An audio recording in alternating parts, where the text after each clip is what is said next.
dan salam kita sampaikan kepada junjungan kita Nabi besar Muhammad SAW. Mudah-mudahan salawat dan salam kita bisa menginspirasi kita untuk meneladani kemuliaan akhlak Rasulullah Muhammad SAW.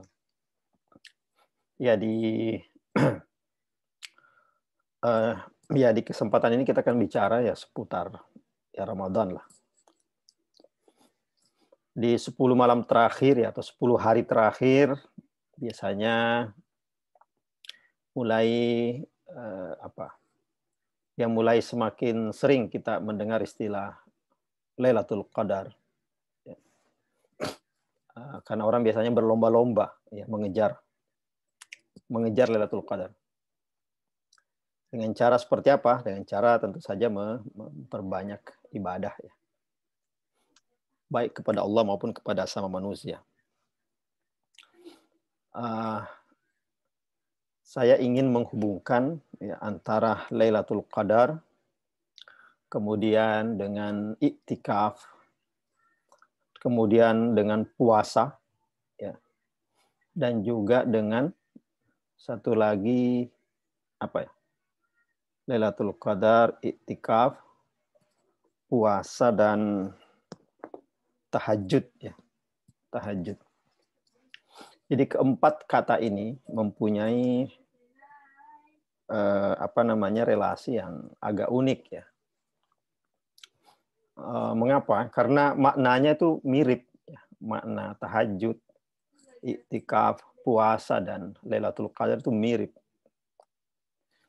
Kita coba lihat ya, makna puasa. Ya, puasa itu artinya adalah al-imsak. Puasa itu artinya adalah al-imsak. Al-imsak itu berarti berhenti.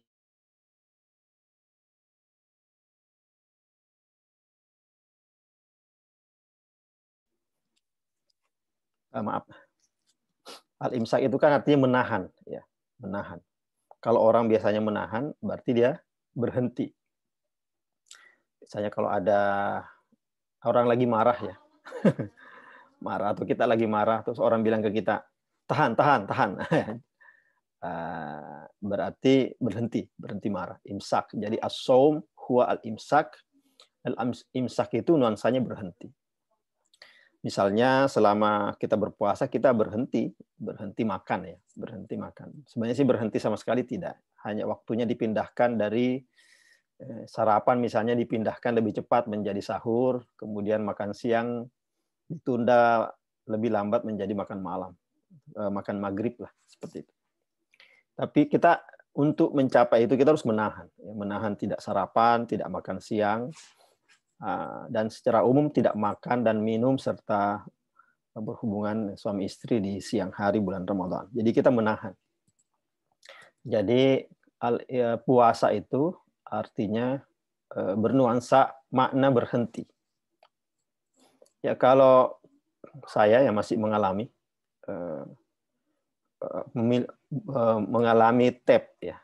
Mungkin Ustadz Abdul Karim Bakri sudah tidak mengalami TAP ya, karena sudah anak muda dia. Ya, TAP itu kan kalau dipencet ada play ya, play. Kemudian kalau lagi pengen diberhentikan pilihannya dua, bisa stop, bisa pause. Ya, kini saya lagi merekam pertemuan ini, saya pencet pause. Pause itu artinya berhenti juga, berhenti sejenak. Ya, ada hubungannya dengan puasa. Puasa itu berhenti sejenak. Puasa itu berasal dari kata bahasa Sanskerta. Kata puasa ya, bukan kata saum. Kata puasa itu dalam Sanskerta juga berarti berhenti. Ya, berhenti tidak selamanya, berhenti sejenak. Ya, berhenti sejenak. Oke, itu makna puasa. Berarti al-imsak yang bernuansa berhenti. Bagaimana dengan bukan tahajud.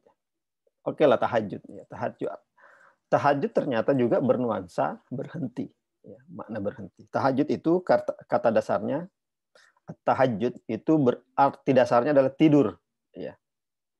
Jadi kalau Ustadz Abdul Karim Bakri lagi tidur, bilang aja saya lagi tahajud. Karena arti kata tahajud itu arti dasarnya adalah tertidur ya, tidur ya. Jadi kalau ada orang tidur bilang aja oh dia lagi tahajud kan ya, artinya gitu. Tapi tentu saja bukan tidur ya. Maksudnya adalah bahwa sholat yang dilakukan ketika orang-orang sedang tidur. Jadi orang pada umumnya tidur, kemudian ya ada salat yang terjadi pada waktu itu, pada waktu orang umumnya tidur. Itulah disebut salat tahajud. Tapi maksudnya juga adalah berhenti kan? Ya, berhenti. Berhenti bukan berarti tidur itu berhenti, bukan. Jadi ketika kita sholat tahajud, kan terjadi pada waktu orang sedang tidur. Jadi sholat tahajud itu di waktu hening-heningnya malam. Di waktu hening-heningnya malam. Mungkin Ustaz Abdul Karim lagi begadang ya, tapi karena saking capeknya ya jam-jam 3, jam 2 ketiduran juga ujung-ujungnya. Berarti yang begadang pun tidur pada jam-jam segitu. Banyak ya. Nah, seperti itu. Nah, yang kita lakukan ketika kita sholat tahajud adalah ya kita menghirup keheningan itu. Kita mengumpulkan keheningan itu. Jadi kalau tahajud jangan berisik-berisik. Woi, saya lagi tahajud nih. Jangan, karena kan justru orang tahajud itu sedang mengumpulkan keheningan. Mengumpulkan energi keheningan. Jadi dia kemudian berdialog dengan Tuhannya ya, dalam keheningan, dalam keintiman, nangis di hadapan Tuhannya misalnya karena mengingat dosanya, mengadu, ya, curhat kepada Tuhannya. Nah, itulah yang dimaksud dengan keheningan. Bukan berarti tidak usah tahajud, karena tahajud juga berarti tidur. Tidak. Yang artinya adalah kita memanfaatkan keheningan itu untuk intim ya dengan Allah Subhanahu wa taala.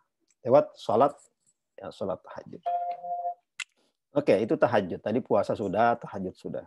Sekarang iktikaf. Ya biasanya orang 10 malam terakhir bulan Ramadan itu memfokuskan diri untuk beriktikaf ya.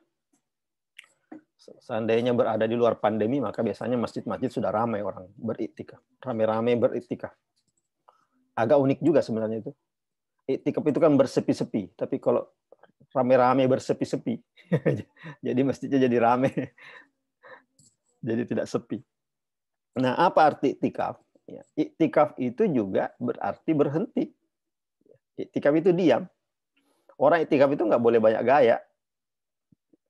Jadi sampai ada syarat bahwa kalau iktikaf itu kan niatnya begini. Nawaitul iktikafa ma dumtu fi hadzal masjid.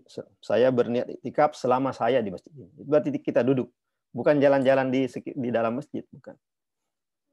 Sehingga disebutkan kalau udah jalan atau keluar masjid, maka iktikafnya selesai. Bukan batal, tapi selesai. Nanti ketika masuk lagi, niat lagi iktikafnya. Jadi ulang lagi niat. Jadi iktikaf itu berhenti. Artinya, berhenti sejenak. Jadi puasa berarti berhenti sejenak, tahajud juga berarti sejenak. Kemudian iktikaf juga berarti berhenti sejenak. Lalu dengan Lailatul Qadar. Ya, Lailatul Qadar. Yang berarti berhenti di sini adalah Lailah. Ya, Lailah itu artinya malam. Malam itu waktunya orang berhenti, ya umumnya ya. Jadi di siang hari orang beraktivitas, maka di malam hari orang berhenti. Ya, di siang hari adalah waktunya hiruk pikuk, ya, waktunya bising, maka di malam hari adalah waktu yang tenang, untuk berhenti, ya, berhenti. Nah, Lailah, kata Lailah dari Lailatul Qadar itu seperti itu. Makanya di situ bukan terjadinya peristiwa nuzulul Quran atau turunnya Al-Quran itu pada malam, bukan pada siang, bukan pada waktu lagi bising-bisingnya, tapi lagi pada hening-heningnya, lagi berhentinya. Nah, kita lihat di sini keempat kata yang paling masyhur ya di dalam bulan Ramadan ini itu adalah berarti berhenti. Puasa berarti berhenti. Iktikaf berarti berhenti, tahajud berarti berhenti, dan Lailatul Qadar juga berarti berhenti. Saya mengalami zamannya setiap Ramadan dulu, yang terdengar cuma satu lagu waktu saya masih kecil. yaitu lagunya Bimbo. Ada dua sih, dengan ada anak bertanya pada bapaknya, tapi satu lagi Lailatul Qadarnya, itu sangat sangat masyhur. Ya belakangan lagu yang lain juga banyak ya, sudah rame tiap tahun. Band-band lain juga mengeluarkan lagu religi. Kalau Bimbo ya hanya itulah yang terkenal. Dan kalau kita dengar lagu Lailatul Qadarnya Bimbo, yang ada kan menawarkan keheningan, bernuansa keheningan. Pohon-pohon tunduk, ya macam-macam lah. Di situ disebut, ya semuanya bernuansa keheningan. Ya namanya Lailah ya nuansanya keheningan. Berbeda mungkin kalau diganti dengan Naharul, ya Naharul Qadar. Siang Qadar, bukan malam Qadar, tapi siang Qadar. Ya para partisipan dimuliakan Allah Subhanahu wa taala. Kita lihat bahwa makna hening ini penting, ya. Tapi kalau kita lihat dari seluruh, kita lihat satu persatu ya, rukun Islam misalnya. Aktivitas ibadah kita kan terangkum dalam rukun Islam. Apakah rukun Islam juga bernuansa berhenti? Ya, kita lihat sholat. Ya, sholat. Rukun Islam yang keberapa ya? Kedua ya sholat. Kira-kira sholat itu bernuansa berhenti juga apa enggak? Ya menurut saya salat itu bernuansa berhenti. Ya, dari kita punya kesibukan kan, aktivitas ini, aktivitas itu. Tapi kemudian datang azan, ya sholat zuhur, maka ya kita berhenti dari aktivitas itu. Kita kemudian melakukan sholat. Asar juga demikian, maghrib juga demikian. Dia hadir di sela kesibukan-kesibukan kita. Ya untuk kita berhenti, ya untuk mengingat, jangan lupa nih ada Allah Subhanahu wa taala. Ya, seperti itu. Nah, sering juga disebut yang penting dalam sholat itu kan ada dua, tumaknina dan khusyuk. Baik tumaknina maupun khusyuk itu adalah berhenti juga isinya. Khusyuk itu aja berhenti. Khusyuk itu kan salah satu artinya adalah huzurul qalbi, hadirnya hati. Nah, hadirnya hati adalah berarti keheningan juga, berhenti juga. Jangan sampai hati ini bergerak kemana-mana. Kalau hatinya bergerak, nanti kena dalam istilah bahasa Bugis. Apa istilahnya Abdul Karim? Ustaz Abdul Karim. Sereatina. Ya, hati. Sereati. Itu pernah dengar ya? Sereati. Mas Sereati. Sere itu artinya hatinya melanglang buana. Sere. Hatinya berpetualang. Iya, iya. Hatinya bergerak kemana-mana. Berarti artinya nggak tenang. Sereati itu kalau dalam bahasa Bugis artinya orang kalau ngelihat orang mendapatkan tidak tenang melihat orang tenang, tidak bahagia melihat orang bahagia, itu sereati. Dan bahagia kalau melihat orang tidak bahagia, itu sereati. Orang mendapatkan nikmat, dia yang merasa gelisah, itu sereati. Nah, dalam sholat kan hudurul qalb, hati harus hadir. Kehadiran hati artinya ketenangan. Jangan sampai mikir kemana-mana pikirannya atau hatinya kemana-mana. Jangan mengalami sereati. Jadi sholat pun artinya ketenangan. Terus puasa. Ya puasa kan ya nama tadi udah bahas. Puasa artinya ketenangan, al-imsak. Kemudian zakat. Apakah zakat juga berarti ketenangan? Dalam Al-Quran disebutkan khuz min amwalihim shadaqatan tutahhirhum wa tuzakkihim biha. Di dalam Al-Quran disebutkan seperti itu.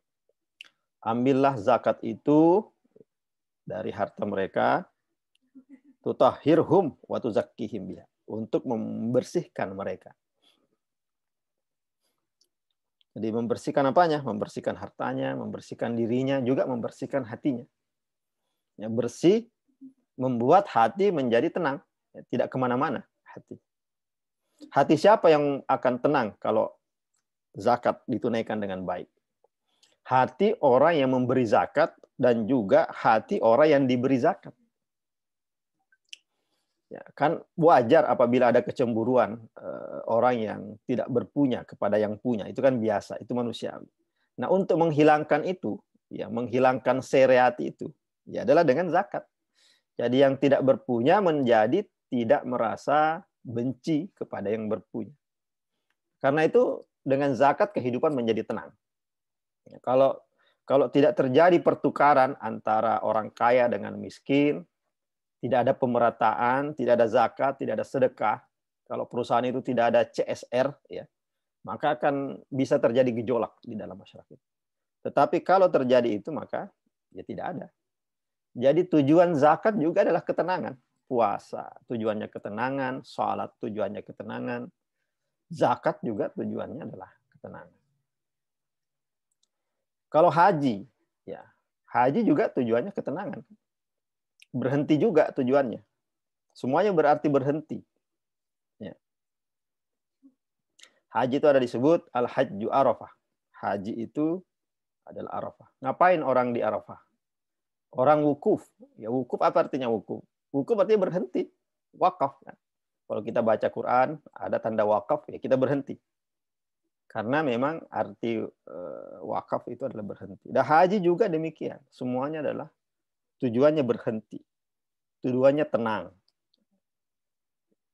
Jadi semua ibadah itu tujuannya adalah itu. Dan itu diajarkan kepada kita di bulan Ramadan ini lewat puasa, lewat iktikaf, lewat tahajud, dan lewat Lailatul Qadar.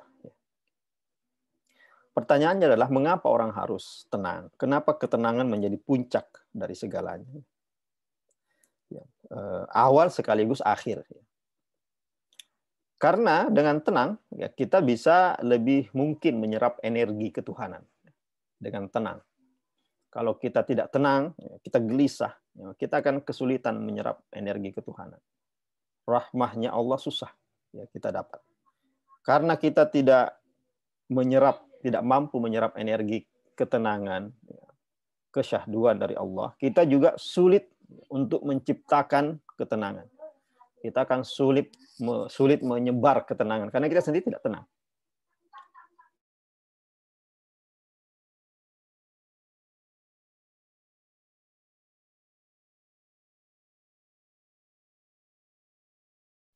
Ya, maaf. Kita sendiri mengalami kegelisahan. Kemudian dengan ketenangan, ya dengan tenang, ya kita bisa memaksimalkan pemahaman dan penghayatan. Setiap ibadah yang kita lakukan, ya kita harus maksimalkan pemahaman kepadanya. Untuk apa? Ya, kita kemudian dengan pemahaman yang lebih baik, kita mengalami penghayatan yang lebih baik. Dan sebaliknya juga, dengan penghayatan yang lebih baik, akan melahirkan pemahaman lebih baik. Itu berhubungan terus. Memahami dengan baik, akan melahirkan penghayatan lebih baik. Semakin menghayati, semakin memahami. Begitu hubungan yang antara keduanya. Karena itu dibutuhkan ketenangan juga. Ya ibaratnya kalau kita ngisi botol ya, ada keran. Kalau mengisi botol dengan air lewat keran, kalau botolnya bergerak ya tidak tenang, maka akan sulit botol itu akan terisi dengan baik. Atau kalaupun terisi dia lama terisi. Karena dia terus-menerus bergerak. Nah, itulah yang hendak dicapai menjadi awal sekaligus menjadi tujuan di dalam segenap ibadah kita. Yang kita ambil pelajarannya dari iktikaf, dari tahajud, dari puasa, dan dari Lailatul Qadar. Oke, itu sebagai pengantar. Kalau ada yang mau diskusikan, silakan. Alhamdulillah, terima kasih banyak Ustaz untuk sebuah pengantar yang sangat luar biasa. Kami persilahkan kepada Ibu Bapak, teman-teman jika ada pertanyaan, tanggapan, bisa langsung membuka mikrofonnya untuk bertanya langsung kepada guru kita. Kami juga mempersilahkan kepada Ibu Bapak yang menyaksikan via live streaming di YouTube. Jika ada pertanyaan maupun tanggapan bisa menulis di kolom komentar live streaming YouTube kita.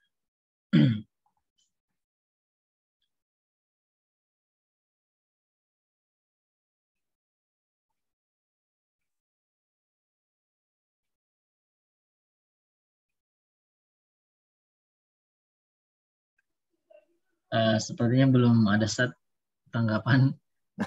Jika ada. Oke ya. Nah, ya kita tambah. Kalau misalnya belum ada, kita tambah sedikit. Di dalam Al-Quran disebutkan kan ala bidzikrillahi tatmainnul qulub. Ya, dengan berzikir hati menjadi tenang.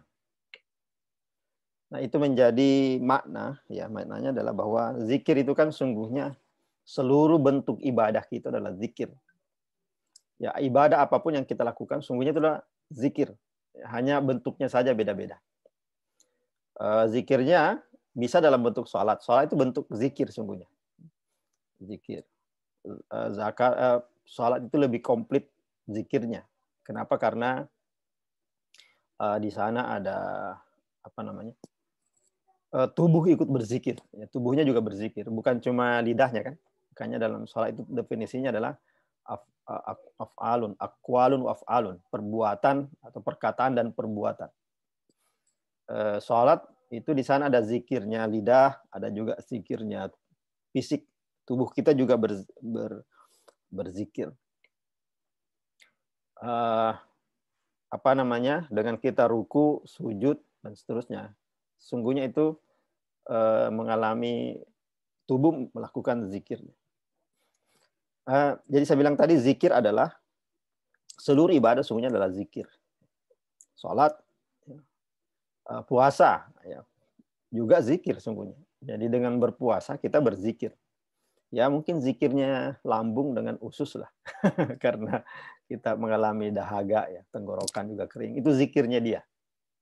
Itu zikirnya. Kemudian apa lagi? Harta ya, kalau kita zakat, sedekah itu juga berzikir. Jadi zikirnya harta kita adalah dengan bersedekah, ya berzakat, infak atau wakaf dan seterusnya. Kemudian apa? Macam-macam mengaji adalah bentuk zikir. Jadi kita tidak bisa membayangkan bahwa ngaji berzikir hanya subhanallah alhamdulillah. Seluruhnya adalah zikir. Bagi seorang kepala rumah tangga ya, kalau kepala rumah tangganya laki-laki atau suaminya mencari nafkah itu zikirnya dia juga. Kemudian kalau kepala rumah tangganya atau pencari nafkahnya adalah istrinya, ya bisa juga, yaitu zikirnya dia. Atau istrinya menjaga anaknya, mendidiknya, merawatnya, itu juga adalah zikir. Orang tua yang mendidik anaknya adalah zikir, itu zikir juga. Begitu pula bakti anak kepada orang tuanya juga adalah zikir. Seluruh itu adalah zikir. Seluruhnya zikir. Zikir saya pada waktu ini adalah menggantikan Ustadz Mula Warman mengisi di sekarang. Ini zikir saya. Zikir para partisipan ya hadir di sini. Zikirnya Ustadz Abdul Kari yang menjadi host atau menjadi moderator. Jadi setiap aktivitas kita itu adalah zikir. Adalah mengingat, ini penting saya kira. Ya. Jangan sampai ada aktivitas yang baik dari kita itu kita tidak lewatkan sebagai zikir. Sebagai cara kita mengingat Allah Subhanahu wa taala. Apapun itu. Jangan sampai kan sekarang atau sering ya dianggap ada dikotomi. Soal kalau kita sedang mencari nafkah dianggap untuk dunia. Kalau sholat barulah dianggap untuk akhirat. Ya tidak seperti itu dikotominya, karena mencari nafkah juga perintah Allah. Jadi cara kita berzikir adalah cara kita berzikir bisa juga dengan mencari nafkah, mengumpulkan harta. Ya. Yang gagal zikirnya adalah nanti hartanya dikumpulkan tapi nggak dibagi-bagi. Ya. Itu zakar juga zikirnya gagal. Zikirnya gagal. Tapi kalau mengumpulkan harta kan semakin banyak uangnya Ustadz Abdul Karim kan semakin manfaat dia. Ya. Kalau saya uangnya dikit, semakin dikit manfaat saya kepada orang. Tapi makin orang kaya itu makin banyak uangnya, makin banyak manfaat. Bayangkan kalau seorang kaya misalnya punya perusahaannya mempekerjakan 100 orang, berarti ada 100 orang yang dia hidupi. Bukan 100 orang ya, dia menghidupi keluarganya orang itu kan. Ya, itu zikir juga. Kenapa saya mengatakan begitu? Nah, dalam Al-Quran disebutkan bahwa seluruh makhluk itu berzikir. Berzikir. Seperti matahari berzikir, bulan berzikir. Apa zikirnya matahari? Ya, mungkin kita bayangkan, oh zikirnya matahari itu mengucapkan kalau dalam Al-Quran itu tidak disebut zikir ya, yusabbihu lillahi ma fis samawati. Jadi seluruhnya berzikir. Tapi zikirnya matahari seperti apa?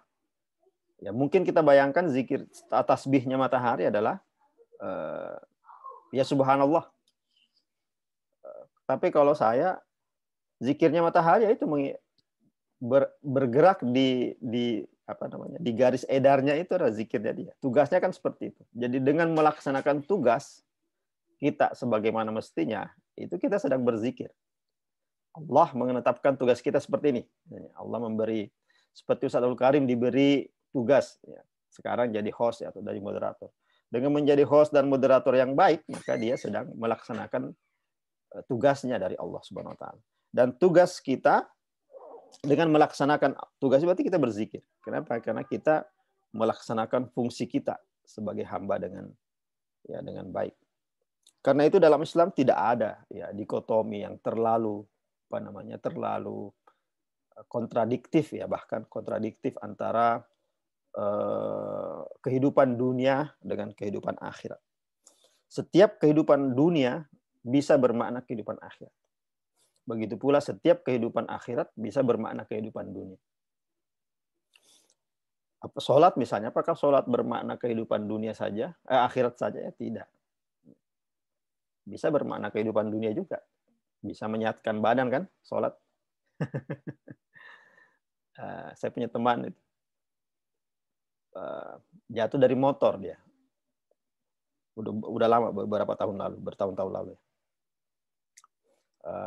Kemudian karena dia imam ya, nggak enak dia sama jamaahnya, udah beberapa hari tidak masuk. Akhirnya dia paksakan dia menjadi imam di masjidnya. Badannya masih kaku. Nah, setiap ya sedikit dipaksakan setiap gerakan salat itu, malah itunya ya, yang keseleo itu hilang ya, atau reda sakitnya. Seperti engsel yang kembali ke tempatnya gara-gara dia melakukan salat. Jadi di setiap ibadah ya ada nilai duniawi di sana, ada nilai ya, setiap ibadah yang kita sebut sakral itu ada nilai sekuler di sana, ada nilai profan. Puasa ya, puasa itu tidak hanya bernilai ibadah, dia bernilai kesehatan misalnya. Kesehatan kan suatu yang bersifat duniawi kan. Kemudian zakat. Ya, zakat itu tidak hanya bernuansa akhirat, tapi dia bernuansa duniawi juga. Ya, dengan orang menjadi sejahtera, itu kan sejahtera duniawi. Nanti kesejahteraan duniawi dia itu akan membuat dia semakin rajin beribadah. Ya misalnya, karena ada orang awalnya penerima zakat, ya mustahik di dalam zakat, ya lama-lama ya dia bisa mengelola dana zakat yang diterima, kemudian dia menjadi muzakki juga, ya berubah menjadi pemberi zakat juga.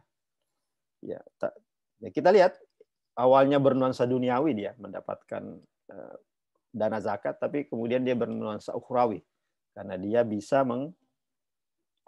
bisa memberi zakat kepada orang lain. Atau dulu dengan hidup yang begitu susah ya, dia harus berjualan keliling kemana-mana,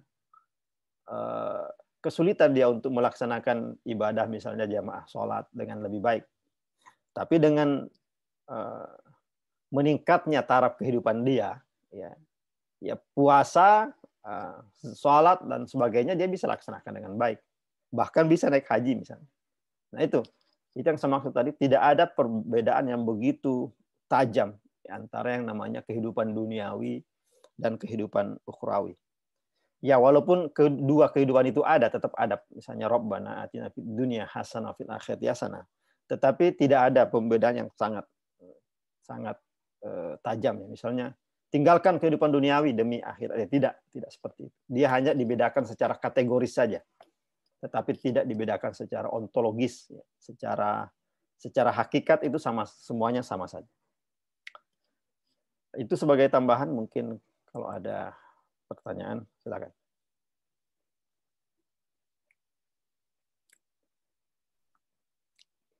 Baik, Ibu Bapak, kami beri kesempatan lagi untuk bertanya maupun memberi tanggapan dari kajian kita pada sore hari ini.